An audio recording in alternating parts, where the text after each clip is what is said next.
स्वागत करता हूँ एक नए से ब्लॉग में। आज जो मैं एक्सप्लोर करने हूँ वो है गयासुद्दीन तुगलक फोर्ट, जो कि इसको बेसिकली दो कारणों से बनाया गया था। इसको सुरक्षा के कवच से भी बनाया गया था और दिल्ली का तीसरा शहर के रूप में भी बनाया गया था। इस किले का जो निर्माण कराया गया था 1321 से 1325 के बीच में, जो है मात्र 2 साल में ही इसका मतलब कि इतना 6 किलोमीटर का ये जो किला है उसको कंप्लीट कर दिया गया। ये जो आप जगह देख रहे हैं ये सारे जगह हुआ करते थे, जो सैनिक हुआ करते थे इसमें जो सुरक्षा के लिए उनके यूज़ में लिया गया था। इस यहाँ पे सारे में रूम्स बने हुए हैं, ये आप देख सकते हैं। ये रूम्स इस टाइप से बहुत सारे रूम्स बने हुए हैं। और ये आपको देख सकते हैं, ये जो किले की दीवार हुआ करती थी ये सारी टूट चुकी है। कितनी मोटी दीवार हुआ करती थी उस टाइम में। और यहाँ पे घोड़ा भी बंधा करता था, घोड़े को बांधने के यूज़ में भी लाया जाता था। उसके बाद मैं आपको दिखाता हूँ इसका जो बुर्ज है, या पीछे की साइड से आपको दिखाता हूँ। ये आप देख सकते हैं पीछे की साइड से बुर्ज है ये, जो कितना चौड़ा है और विशाल है। अब जो मैं आपको दिखाने जा रहा हूँ वो इस किले की बावली दिखाने जा रहा हूँ, जो कि उस ज़माने की इतनी गहरी बावली हुआ करती थी। जो तीसरा शहर इस किले को बनाया गया था। इस किले को जो मेन पर्पस ये था कि इसको दिल्ली का तीसरा शहर भी बनाया जाए, और सुरक्षा कवच के अकॉर्डिंग भी इस किले को इतना मजबूत बनाया गया था। ये लगभग 6 से 7 किलोमीटर में फैला हुआ है ये किला। और मैं आपको दिखाता हूँ कि बावली कैसी थी इसके, और काफ़ी गहरी बावली है। कहा जाता है कि उस टाइम में जो पानी की किल्लत हुआ करती थी, तो इस किले में इतनी बावली थी जो कि वो पूरी दिल्ली को पानी का इस्तेमाल में यूज़ ला सकती थी। ये आप सामने की तरफ मेरे देख सकते हैं, ये बावली है जो कि काफ़ी गड्ढी है ये। और यहाँ पे आप देख सकते हैं, उस साइड से दिखाता हूँ। यहाँ से ये जो है रास्ता है इसके अंदर जाने का, और ये अभी मतलब कि जा नहीं सकते, और ये काफ़ी गड्ढी है। तो ये आप देख सकते हैं, ये मतलब कि इतनी गड्ढी हुआ करती थी कि जो दिल्ली के जो यहाँ जो वासी थे उनको ये पूरा 1 साल का पानी दे सकती थी। ये काफ़ी गड्ढी है जो अभी यहाँ से दिख भी नहीं रही है, इतनी ज़्यादा गड्ढी है ये। इस फोर्ट के जो चारों साइड आपको अभी जंगल ही जंगल मिलेंगे, सारे इस टाइप से जंगल हैं सारे। इस किले के अंदर जो बोला जाता है कि 56 गेट हुआ करता था उस टाइम के, मतलब कि बोला गया है 6 किलोमीटर में ये फैला हुआ है और 56 गेट हुआ करता था इस किले के अंदर। बट अभी जो फाइंड हुआ है वो 13 ही गेट पता चला है, और इसमें कई सारी बावली हुआ करती थी, जो कि अभी रिसेंटली मैं देखने आया हूँ तो 2 ही बावली बची हुई है। एक मैंने अभी मतलब कि रिसेंटली आपको दिखाया है वो बावली, और दूसरी बावली मैं दिखाने जा रहा हूँ आपको, जो इस किले के उस साइड में जो पड़ती है, जो राजा महाराजा जो पानी का यूज़ किया करते थे उस। इस किले का जो अभी मतलब कि अंदर का स्ट्रक्चर कुछ इस तरह का है। अभी तो ये काफ़ी टूट चुका है। ये वाल आप देख सकते हैं लगभग 5 फीट की चौड़ी है, और ये ऐसा प्रतीक होता है ये कि हो सकता है यहाँ पे मतलब कि लोग रहा करते होंगे, आराम किया करते होंगे।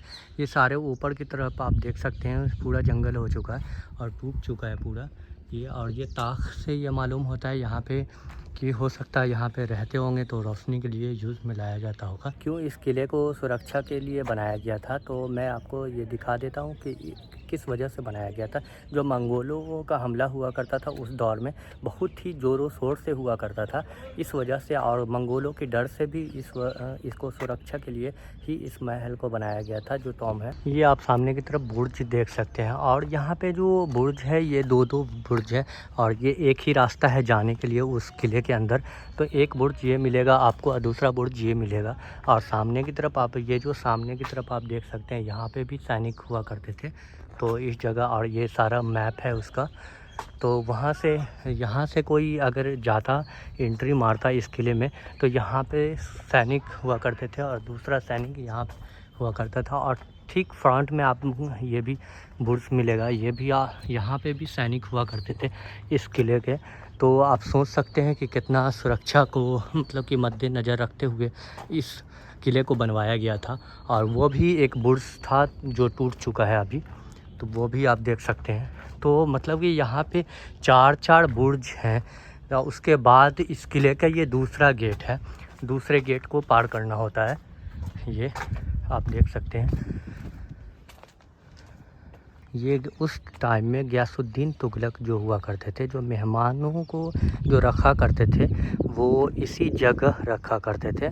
और इसके ठीक सामने ये किला है जो अंदर आते ही। और ये जो जगह है जो आप देख रहे हैं, ये है उनके गेस्ट हाउस। उस टाइम का अलग से बनाया जाता था। तो जो मेहमान हुआ करते थे गियासुद्दीन तुगलक के जो रहते थे, वो यहीं इसी जगह ठहराया करते थे गियासुद्दीन तुगलक। यहाँ पे जो ये भी एक बुर्ज है, ऊपर की साइड बुर्ज और इस साइड भी बुर्ज हुआ करता था, जो कि अभी टूट गया। और यहाँ पे जो ये एग्जैक्ट ये पॉइंट है जहाँ पे सैनिक रहा करते थे। देन उसके बाद इस किले में एंट्री होती थी। ये जो आप देख रहे हैं, ये सब उस टाइम में मतलब कि रूम्स हुआ करते थे जो कि राजघराने के लोग रहा करते थे।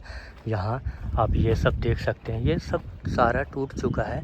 और ये देख सकते हैं कितने बड़े बड़े रूम्स हुआ करते थे उस टाइम में, ये सब पूरा टूट चुका है। इस किले में एक और बावली का मैंने जिक्र किया था आपसे पहले ही। तो ये जो सामने की तरफ आप देख रहे हैं, ये एक और बावली है जो कि अभी खंडर में बदल गई है। ये पूरा टूट चुकी है बावली। आप ये देख सकते हैं कितनी गहरी है। ऐसी कई सारी बावली हुआ करती थी इस यहाँ, मतलब कि बहुत ज़्यादा ही तादाद में बावली हुआ करती थी। ये आप देख सकते हैं कितनी गड्ढी बावली हुआ करती थी। अब मैं आपको ये दिखाता हूँ कि जो उस ज़माने के मीना बाज़ार हुआ करते थे, तो वो मीना बाज़ार अब मैं दिखाता हूँ आपको। ये जो आप सामने की तरफ देख रहे हैं, ये अंडरग्राउंड मीना बाज़ार हुआ करती थी, जो राजघराने के लोग हुआ करते थे वो बाहर नहीं जा सकते थे। जो लेडीज़ हुआ करती थी वो सारी बाहर नहीं जाती थी, तो उनको क्या कराया जाता था राजा के दौर में, उनको उस महल के अंदर ही प्रोवाइड कराया जाता था। तो सब बाहर से लोग आते थे और यहाँ बेचा करते थे सामान अपना। इसके जो अंदर मतलब मीना बाज़ार के अंदर जो आप देख सकते हैं, ये जो गेट है ये काफ़ी छोटा गेट है। और इसके अंदर लोग बाहर से लाके सामान रखा करते थे। आप ये सोच रहे होंगे कि जब जीता करती थी सेना तो जश्न मनाया करती थी, या जब हारा करती थी सेना तो क्या करती थी। तो वो उसका भी एग्जैक्ट पॉइंट होना चाहिए। तो मैं अब ये दिखा रहा हूँ कि जब जीता करती थी तो मतलब कि एग्जैक्टली किस पॉइंट पे वो जश्न मनाया करती थी, और हारा करती थी तो किस पॉइंट पे जश्न वो शोक मनाया करती थी गियासुद्दीन तुगलक की सेना। इस जगह का नाम जो है विजय स्तंभ है, जिसको मतलब कि गियासुद्दीन तुगलक की सेना जहाँ जब जीता करती थी तो इसी जगह आकर जश्न मनाया करती थी। ये सबसे इस किले का हाईएस्ट पॉइंट है और सबसे ऊंचा पॉइंट यही है इस किले का। ये जो आप देख रहे हैं ये शोक स्तंभ है, जहाँ मतलब कि गियासुद्दीन तुगलक की सेना हारा करती थी तो यहाँ पे योजना बनाई जाती थी कि अगली लड़ाई की योजना बनाई जाती थी। और कहा जाता है कि जब 1325 के दशक में जब उन्हें गियासुद्दीन तुगलक के बेटे ने गियासुद्दीन तुगलक को मार दिया, उसके बाद उसका जो है दिल इस किले में नहीं लगा। तो उसने एक और किला बनाया जिसका नाम है आदिलाबाद फोर्ट, जो मैं अभी आपको दिखाऊंगा। ये जो आप सामने की तरफ देख रहे हैं ये आदिलाबाद फोर्ट है जो गियासुद्दीन तुगलक के बेटे ने बनाया था।